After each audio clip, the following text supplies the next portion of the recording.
प्रणाम डिवाइन मित्रों, कैसे हैं आप लोग। तो मित्रों, आज का हमारा विषय है कपालभाति प्राणायाम। तो पहले हम जानते हैं कि इस नाम का मतलब क्या है, मतलब इस प्राणायाम का जो नाम है इसका अर्थ क्या है। तो कपाल का मतलब होता है ललाट और भाति का मतलब होता है प्रकाश, या इसको बोध या ज्ञान भी कहा जाता है।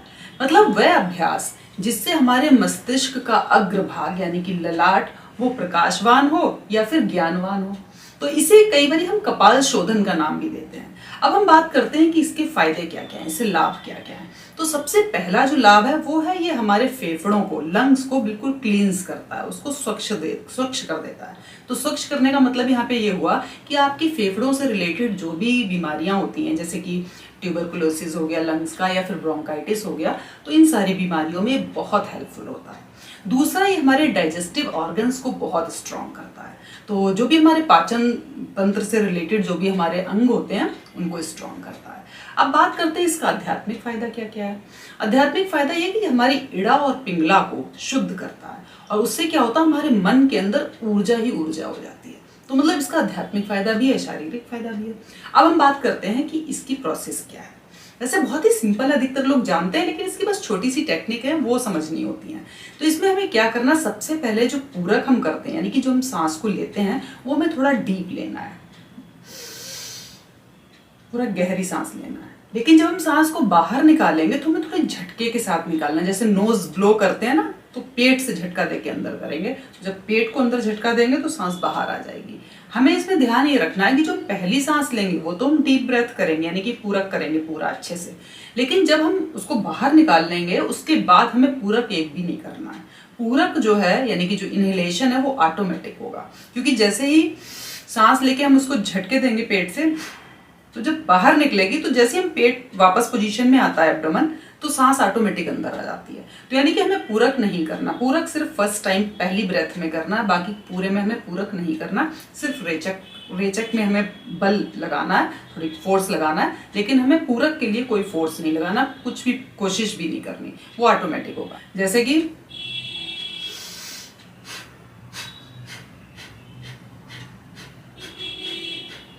अब आप देखेंगे जैसे ही पेट अंदर जाएगा और फिर जैसे ही पेट बाहर आया तो सांस अपने आप अंदर जाएगी। फिर हमने उसको झटके से बाहर किया, फिर पेट अपने आप नॉर्मल पोजीशन में आएगा तो सांस फिर अपने अंदर जाएगी।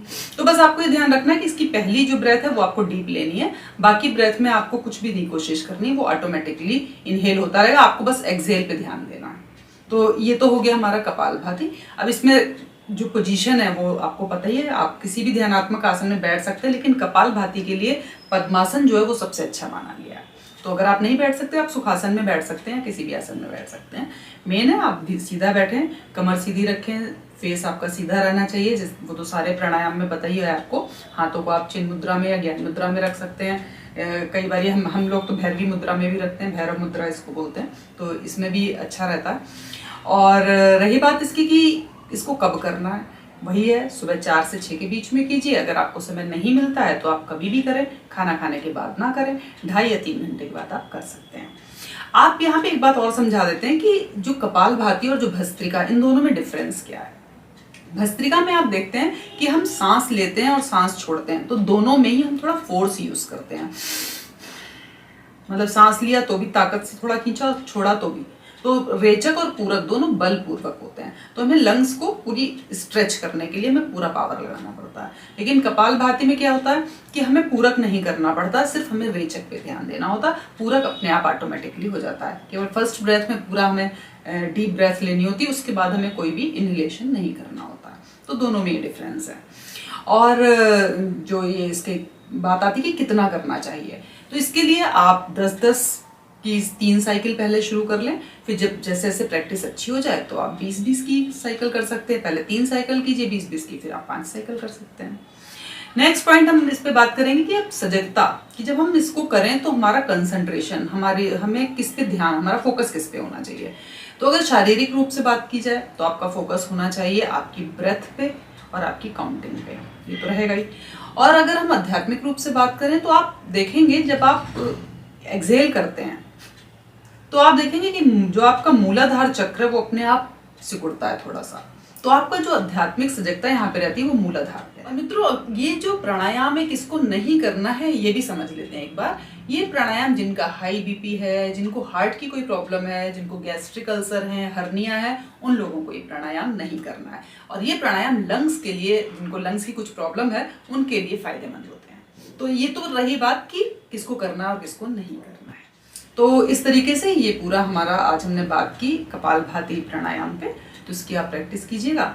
मिलती हूँ आपको अगले वीडियो में किसी और प्राणायाम के साथ, किसी और टेक्निक के साथ। तब तक के लिए जय हिंद, जय भारत, जय श्री कृष्णा।